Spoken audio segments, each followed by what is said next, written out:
In the vast expanse of the cosmos, where stars twinkled like diamonds scattered across an endless velvet canvas, there existed a realm far beyond human comprehension. The planet Zora, bathed in perpetual twilight, orbited a dying sun that cast an ethereal glow over its crystalline cities.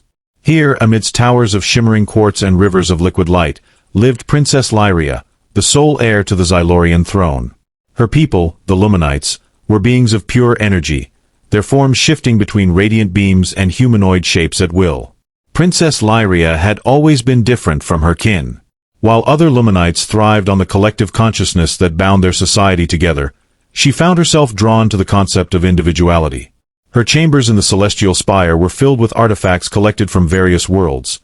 Strange devices, peculiar objects, and most importantly, countless data crystals containing information about Earth and its inhabitants. The humans fascinated her, particularly their complex emotions and social structures. Each night, as Zylora's twin moons cast dancing shadows through her translucent walls, Lyria would immerse herself in human culture. She studied their art, their music, their literature, but most captivating of all was their concept of family. This notion puzzled her deeply. In Luminite society, connections were fluid and ever-changing, existing within the shared consciousness of their species. Yet humans seemed to forge bonds that transcended mere convenience or necessity, bonds that endured through time and space, strengthened by love, loyalty, and sacrifice. Her fascination grew into an obsession. The more she learned, the more questions arose. How could such fragile creatures create relationships so profound? What magic allowed them to maintain these ties despite their short lifespans and countless challenges? And why did the very thought of family make her chest ache with a longing she couldn't quite understand? The Grand Council of Elders had grown increasingly concerned about Lyria's preoccupation with Earth. They warned her that dwelling too much on primitive species could weaken her connection to the collective, potentially threatening her ability to rule. But the princess couldn't help herself. Every transmission from Earth, every observation of human behavior, only deepened her curiosity. She began secretly practicing human customs, mimicking their gestures and expressions in private moments when no one was watching. One fateful evening, while exploring ancient human archives, Lyria stumbled upon a series of holographic recordings depicting various family gatherings. There was laughter that seemed to echo through generations, tears that spoke of both joy and sorrow, and embraces that conveyed more emotion than any formal Luminite greeting could ever express. As she watched children playing with their parents, grandparents sharing stories with wide-eyed youngsters, and siblings squabbling only to reconcile moments later, something shifted within her. A strange warmth spread through her energy form, accompanied by an unfamiliar tightness in what would be her chest if she were fully corporeal. It was then that she realized she didn't just want to understand human families. She needed to experience it for herself. The realization frightened her, not because of the implications for her future reign, but because it meant acknowledging a void within her that no amount of royal duty or collective connection could fill. Thus began Lyria's secret preparations. Using her position and resources, she started gathering everything she would need for an unprecedented journey, one that would take her far from the safety of Zylora and deep into the heart of human civilization. The risk was enormous, but the alternative, living forever without understanding this fundamental aspect of existence, seemed even more terrifying. The decision to leave Zylora weighed heavily on Lyria as she prepared for her journey. She knew that crossing the dimensional barrier required more than just advanced technology. It demanded a complete transformation of her being. The process would strip away her natural form, compressing her luminous essence into a temporary human shell. The procedure was dangerous and irreversible without proper recalibration, but the princess was determined. As she stood before the quantum conversion chamber, her energy flickering with both excitement and trepidation, she felt a pang of guilt for deceiving her people. Earth materialized around her in a burst of disorienting sensations. Gravity pressed against her newly formed body, sounds assaulted her ears with alarming intensity, and scents, both pleasant and unpleasant, overwhelmed her senses. She found herself in a bustling city park, her human form carefully crafted to blend with the local population. The clothing she wore felt restrictive yet fascinating, each thread against her skin a reminder of her vulnerability. Children laughed nearby, their voices carrying an innocence that made her chest tighten again with that peculiar warmth she'd experienced before. Lyria's first encounter with a human family came sooner than expected. A young boy, perhaps 6 years old, tripped near her bench and scraped his knee. Instinctively, she moved to help him, her movements still awkward in her new form. The boy's mother rushed over, concern etched on her face, and began tending to the wound. What struck Lyria wasn't just the immediate care. It was the way the mother's eyes never left her child's face, how her hands trembled slightly as she cleaned the scrape, and how she whispered soothing words despite her own obvious distress. "Thank you," the woman said to Lyria, misunderstanding her presence as helpful intervention. "I'm Sarah, and this is Tommy." The sound of their names sent a shiver through Lyria's human form. Names, such simple things, yet they carried such weight in human relationships. She introduced herself as Lena, a name she'd chosen from her studies, feeling the syllables roll off her tongue with practiced ease. As days turned into weeks, Lyria found herself gravitating towards Sarah and Tommy. They lived in a modest apartment building near the park, and she discovered excuses to cross their path.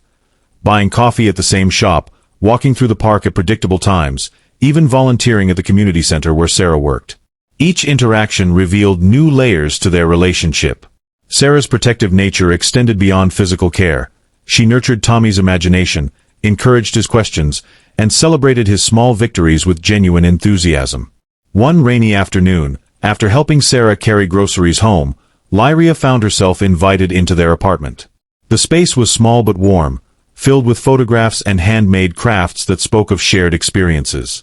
Tommy proudly showed her his drawings, each one telling a story of adventures he'd imagined with his mother.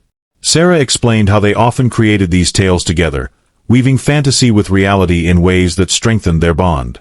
"What's it like?" Lyria asked one evening, unable to contain her curiosity any longer. "Having someone who belongs to you, and you to them?" Sarah paused, her tea mug halfway to her lips. "Family isn't about belonging to someone, Lena. It's about choosing to stand beside them, through everything. When Tommy was born, I didn't just gain a child. I gained a partner in life's journey. We grow together, learn from each other, and sometimes we drive each other crazy." She laughed softly. "But at the end of the day, there's this invisible thread that connects us. No matter what happens, that thread remains." The concept of an invisible thread resonated deeply with Lyria. In Luminite society, connections were visible, tangible flows of energy that everyone could perceive. Yet here was something intangible, something that couldn't be measured or observed directly, yet held such power. She watched as Sarah tucked Tommy into bed that night, their good-night ritual involving silly faces, whispered secrets, and promises of pancakes in the morning. The tenderness in their exchange brought unexpected moisture to her human eyes. As weeks turned into months, Lyria's understanding of family deepened, but so did her internal conflict. She found herself yearning for the kind of unconditional acceptance she witnessed between Sarah and Tommy. During quiet moments, she would sit by their window, watching the city lights reflect in the raindrops on the glass, and wonder about the nature of love that spanned generations. Sarah spoke often of her own parents, now deceased, and how their influence continued to shape her daily choices. This continuity of affection, transcending even death, baffled Lyria. One particular incident brought these feelings to the surface. Tommy fell ill with a human virus, and Sarah's transformation was remarkable. The efficient community worker became a devoted caregiver overnight, barely sleeping as she monitored her son's temperature and administered medicine. Lyria, unable to stay away, brought soup and offered assistance, witnessing firsthand the depth of a parent's worry. When Tommy finally recovered, the relief on Sarah's face was matched only by her exhaustion. Yet she immediately planned a celebration, declaring it necessary to mark their victory over illness. "You would have done anything for him," Lyria observed quietly one evening after Tommy had fallen asleep. Sarah nodded, brushing hair from her face. "And I would do it again tomorrow if I had to. That's what family means, Lena. It's not just the good times or the easy moments. It's showing up when it's hard, when you're tired, when you're scared. It's knowing that someone else's well-being matters as much, sometimes more, than your own." These words echoed in Lyria's mind long after she returned to her temporary apartment.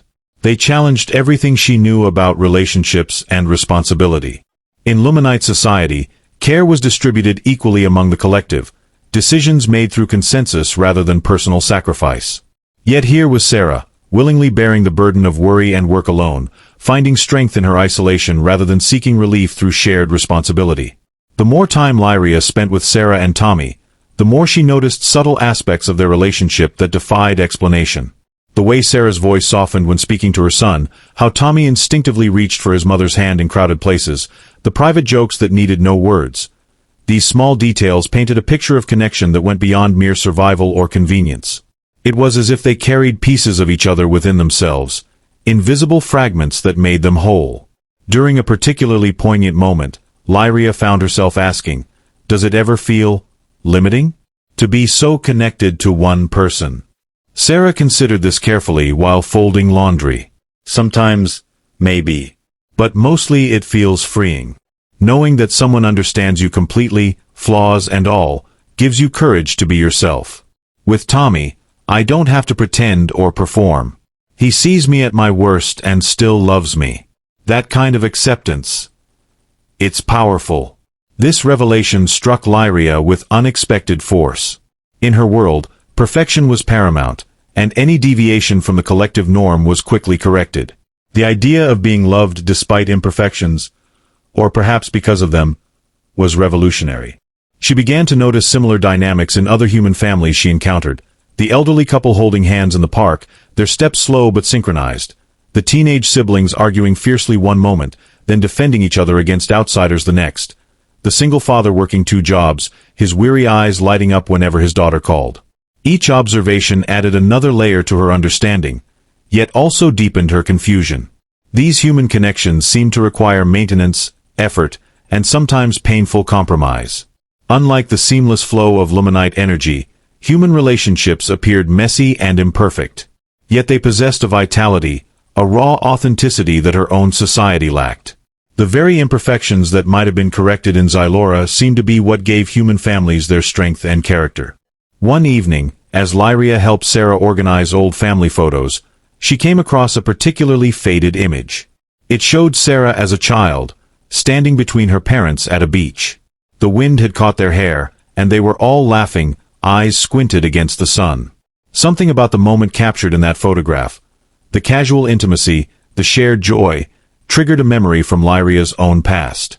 She recalled standing between her energy-formed parents during a rare alignment of Zora's moons, their combined luminescence creating patterns in the sky. The similarity and difference between these memories troubled her. "Do you miss them?" Lyria asked, pointing to Sarah's parents in the photo. "Every day," Sarah admitted. "But they're still with me. In the way I cook certain meals, in the stories I tell Tommy, in the values I try to pass on. Family isn't just about who's physically present, you know." These words settled into Lyria's consciousness like stones dropped into still water, creating ripples that would continue to spread through her understanding. The concept of legacy, of passing something intangible yet vital from one generation to the next, began to reshape her perspective on existence itself. She realized that what she had initially perceived as limitations in human relationships were actually strengths, the very things that made them resilient and meaningful. The turning point came unexpectedly during a community festival. Lyria had grown comfortable in her human form, her movements now natural, her speech patterns indistinguishable from those around her. She watched as families gathered, sharing food, stories, and laughter under strings of colorful lights. Children ran between tables, their laughter infectious, while elders sat together, exchanging knowing glances and gentle smiles. The air buzzed with a palpable energy that felt both foreign and familiar to Lyria. As she wandered through the crowd, something unusual happened. A small girl, perhaps 4 years old, broke away from her group and approached Lyria. The child's eyes widened with recognition, though they had never met before. "You look sad," the girl said simply, reaching out to touch Lyria's hand. The princess froze, unsure how to respond. The girl's mother quickly apologized and pulled her away, but the moment lingered, resonating through Lyria's borrowed human form. Later that evening, sitting alone in her apartment, Lyria replayed the encounter in her mind. The child's innocent observation had struck a nerve she hadn't realized existed. Was she sad? Certainly, she missed aspects of her life on Zora. The effortless communication, the constant connection to her people's collective consciousness. Yet there was something else beneath the surface, a deeper sadness that had nothing to do with homesickness. It was the ache of understanding what she had been missing all along, the realization that her entire existence had been lacking something fundamental. She began to notice similar moments of intuitive recognition from other humans. An elderly man at the market commented on Herb's searching eyes, while a teenager at the community center said she looked like someone waiting for something important. Each observation chipped away at her carefully constructed facade, exposing vulnerabilities she hadn't anticipated. The human form she inhabited seemed to betray her true nature in ways her luminite body never could. The emotional toll became evident in her interactions with Sarah and Tommy. Where once she had maintained careful distance, she now found herself lingering longer during visits, accepting invitations she might have previously declined. She began volunteering more frequently at the community center, drawn to the family dynamics she observed there. Single parents struggling to balance work and childcare, grandparents stepping in to help raise grandchildren, foster families creating new bonds. Each story added another layer to her understanding of human resilience. One particularly challenging day, after witnessing a heated argument between Sarah and Tommy, Lyria found herself overwhelmed. The raw emotion displayed, the anger, the hurt, the eventual reconciliation, left her shaken. She retreated to her apartment, her human form trembling with feelings she struggled to process. For the first time, she understood why her people avoided such intense emotional connections. The pain was almost unbearable, yet intertwined with it was a depth of experience she couldn't deny. Her sleep became restless, filled with dreams that blended luminite energy patterns with human faces. She saw her parents' luminous forms morphing into Sarah and Tommy, their voices overlapping in a chorus of conflicting emotions. The dreams left her exhausted, her human body responding to stress in ways she hadn't prepared for. Dark circles formed under her eyes, her appetite waned, and she found herself withdrawing from social interactions, afraid of what else might be revealed. Yet even in her withdrawal, she couldn't escape the growing awareness of her own alien nature. The longer she remained in human form, the more she questioned whether she truly belonged anywhere. Her luminite heritage felt distant, almost mythical, while her human experiences highlighted her fundamental differences. She watched families around her with increasing envy, recognizing that no matter how much she learned or adapted, she could never fully claim this experience as her own. The breaking point came during a routine medical examination. The doctor's questions about her background, her hesitation when asked about her family history. These ordinary inquiries triggered a flood of memories from Zora. She found herself staring at her reflection in the examination room mirror, seeing both the human face she had grown accustomed to and the alien consciousness behind it. The duality threatened to overwhelm her, and for the first time since arriving on Earth, she seriously considered returning home. But even as she contemplated leaving, she knew she couldn't. Not yet. There was still so much she didn't understand, so many threads of human experience she hadn't fully unraveled. The pain of her divided existence was becoming unbearable, yet it was precisely this pain that made her feel more alive than she ever had on Zora. Each tear she shed, each sleepless night, each moment of confusion, they all contributed to a tapestry of experience that was uniquely, profoundly human. As Lyria grappled with her inner turmoil, Sarah noticed the change in her friend. The vibrant woman who had become part of their lives seemed to be fading, retreating into herself. Concerned, she invited Lyria for a walk in the park, hoping the fresh air and familiar surroundings might help. The autumn leaves crunched beneath their feet as they strolled along paths they had walked countless times before. The air carried a crispness that signaled the approach of winter, and children played among the fallen leaves, their laughter echoing through the trees. "Lena," Sarah began hesitantly, "you've been different lately. Is everything okay?" The question hung in the air between them, heavy with unspoken understanding. Lyria stopped walking, her gaze fixed on a family picnicking nearby. The parents were laughing as their children chased each other around the blanket, their movements creating patterns in the fallen leaves. She wanted to answer honestly, to share the truth about her origins and the conflict tearing at her soul. But how could she explain the impossible to someone who lived within the boundaries of human experience? "I've been thinking about family," Lyria said instead, her voice barely above a whisper. "About what it means to truly belong somewhere." Sarah nodded, sensing there was more beneath the surface of this statement. "You know, sometimes belonging isn't about where you come from. It's about where you choose to be. When Tommy was born, I felt like I'd found my place in the world, even though I was terrified of being a mother. Belonging can be scary, but it's also beautiful. The words struck a chord deep within Lyria. She thought about her position on Zylora, the expectations placed upon her as princess, and the collective consciousness that defined her people. Did she truly belong there, or had she been searching for something different all along? The human concept of choice, of actively deciding where one's heart resides, was both liberating and terrifying. In Luminite society, such choices were unnecessary. Connections formed naturally through shared energy and purpose. But here, among humans, belonging required conscious effort and commitment. Their conversation continued as they reached a small pond, its surface reflecting the golden hues of the setting sun. Ducks paddled lazily across the water, occasionally diving beneath the surface in search of food. Lyria watched them, drawing parallels between their behavior and her own situation. Like the ducks, she had ventured far from her natural habitat, driven by curiosity and the promise of discovery. But unlike the ducks, she couldn't simply return to her original environment unchanged. "I've learned so much from you and Tommy," Lyria admitted, her human fingers tracing patterns on the park bench where they sat. "About love, about sacrifice, about the invisible threads that bind people together.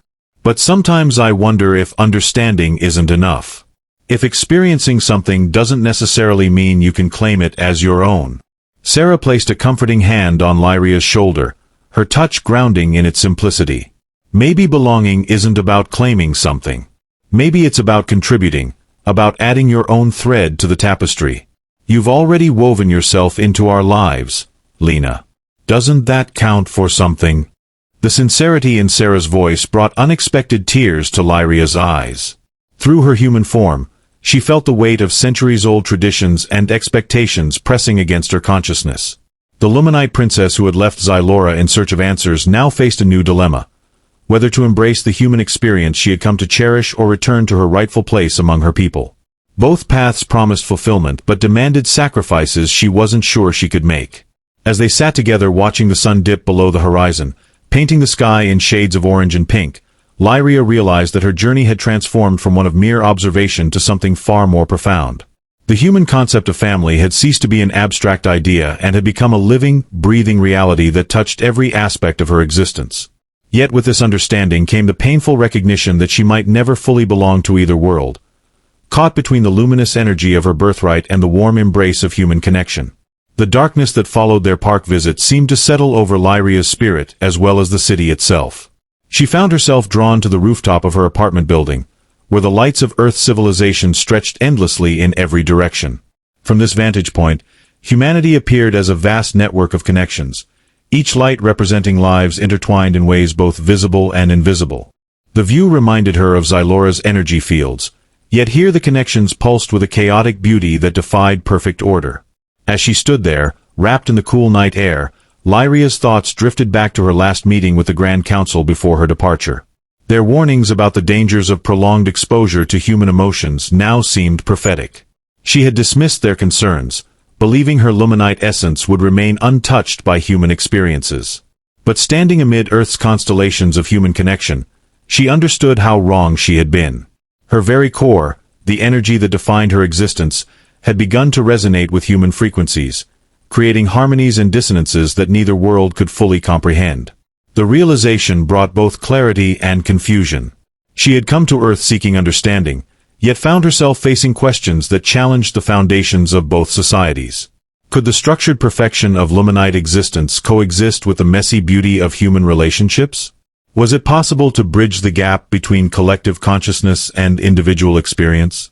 These philosophical dilemmas swirled in her mind, each thought sparking new questions rather than providing answers. Her attention shifted to the street below, where a late-night argument spilled out of a nearby apartment. The raised voices carried clearly in the night air, their anger palpable even from this distance. Yet moments later, the same voices softened, apologies exchanged, and the couple retreated indoors, their reconciliation marked by the flickering of lights being turned off. This brief drama encapsulated everything she had come to admire and fear about human relationships: their volatility, their capacity for both harm and healing, their insistence on continuing despite inevitable conflicts. The contrast between this scene and Luminite conflict resolution struck her with renewed force. On Zylora, disagreements were processed through the collective consciousness, smoothed out by shared understanding and mutual adjustment. Human disputes, however, retained their raw edges, their resolutions often incomplete and requiring ongoing effort. Yet it was precisely this unfinished quality that gave human relationships their depth and meaning. Each reconciliation represented a conscious choice to continue, to forgive, to rebuild, actions that required more than automatic response or collective will. As midnight approached, Lyria noticed movement in the shadows near the building's edge. A homeless man had taken refuge in the stairwell, his belongings carefully arranged around him. Despite his circumstances, he hummed a tune under his breath, occasionally pausing to adjust his makeshift shelter. The sight triggered memories of Zylora's resource distribution system, where needs were met through collective management rather than individual struggle. Yet here was a man maintaining his dignity despite adversity, his spirit unbroken by circumstance. The complexity of human existence continued to unfold before her eyes. In the windows of surrounding buildings, she saw evidence of countless lives unfolding simultaneously. A student burning the midnight oil, a night shift worker preparing for their day, a new parent pacing with a restless infant. Each light represented a story, a set of relationships, a web of responsibilities and choices. The sheer volume of individual narratives overwhelmed her, yet she found beauty in their diversity and resilience. Her thoughts turned to the quantum conversion chamber waiting on Zylora, its technology capable of restoring her true form. The prospect of returning should have brought relief, yet it filled her with dread. How could she explain what she had learned, what she had felt, to a society that valued harmony above all else?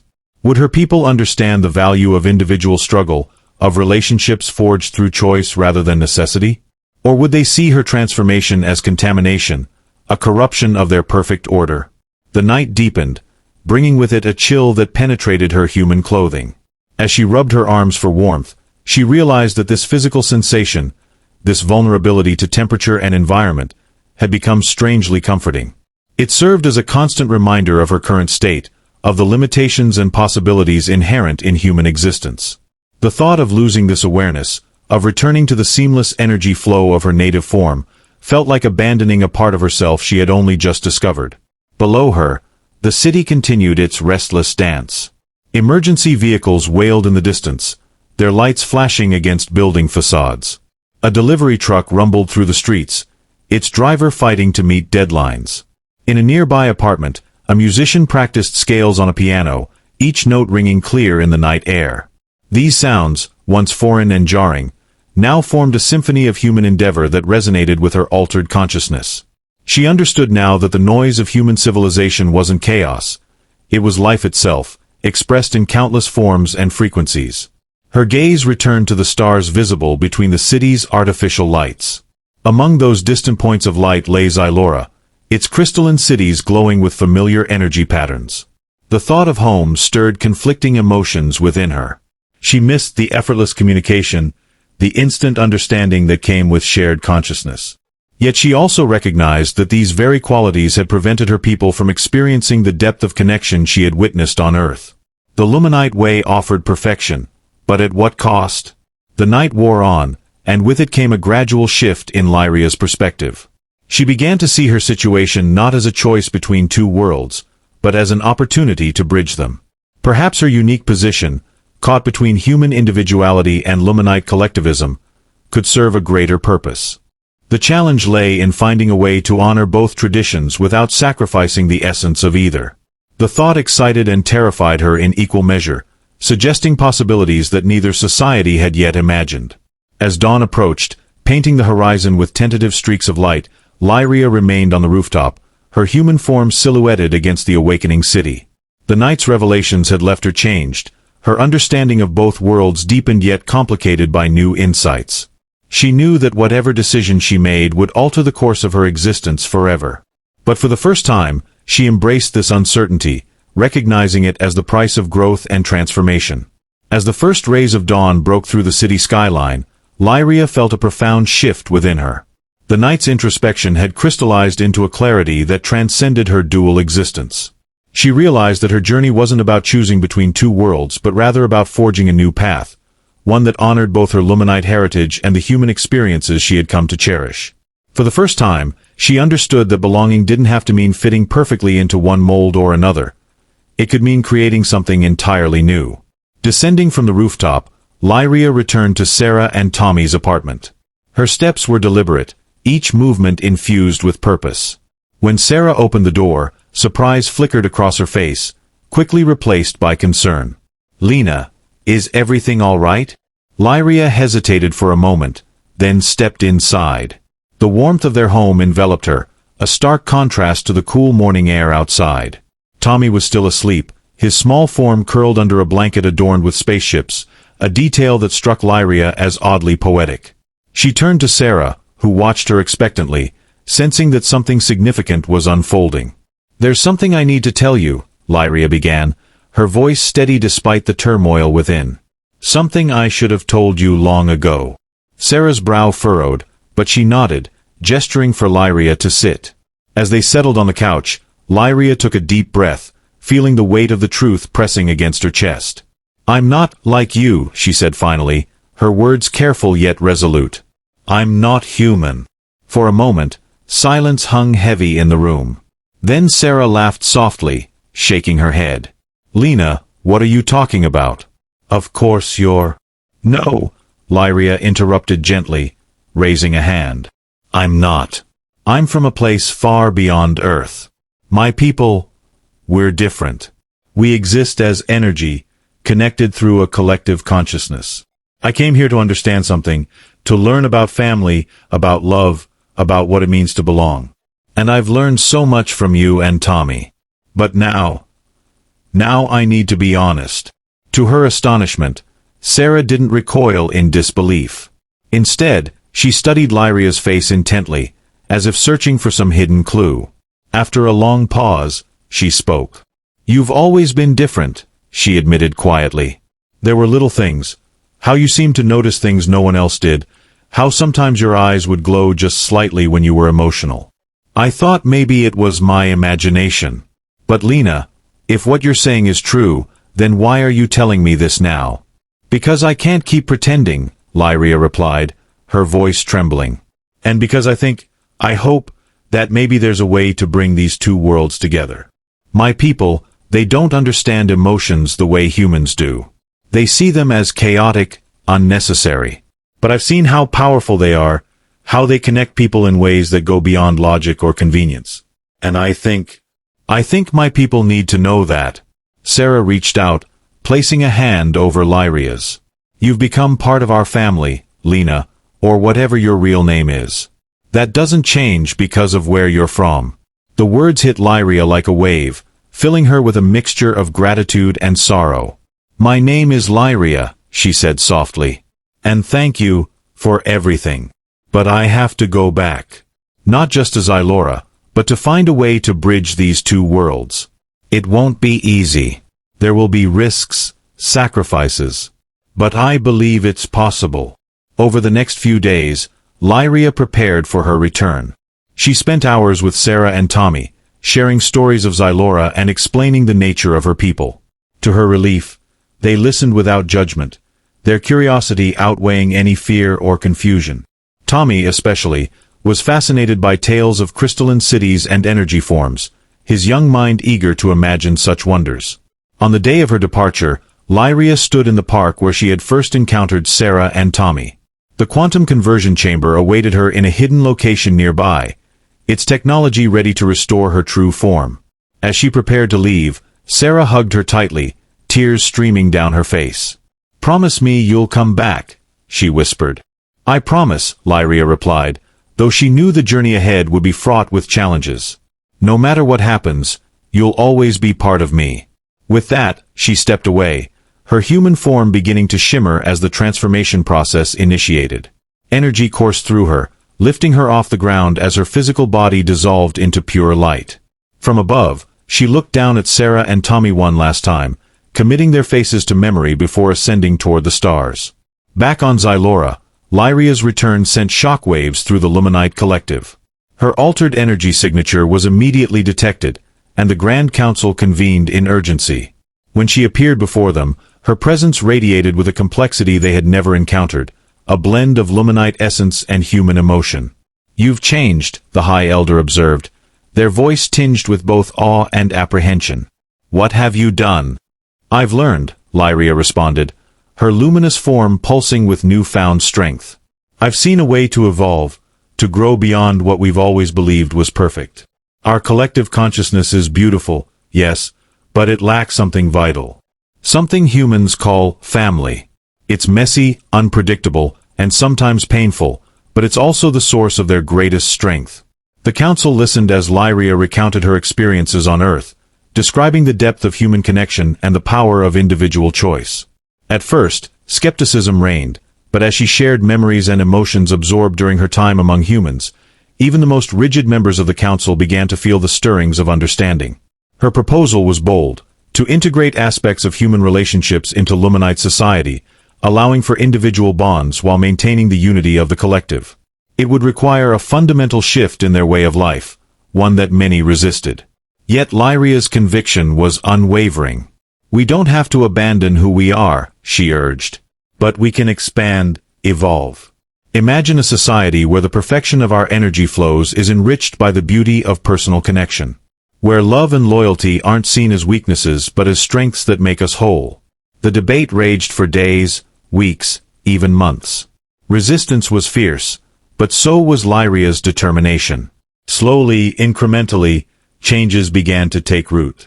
Families, small units of Luminites choosing to bond more deeply, started forming. These connections weren't forced or universal. Instead, they emerged naturally, guided by the principles Lyria had brought back from Earth. Years later, as Lyria stood atop the celestial spire once more, she gazed out at a transformed Zora.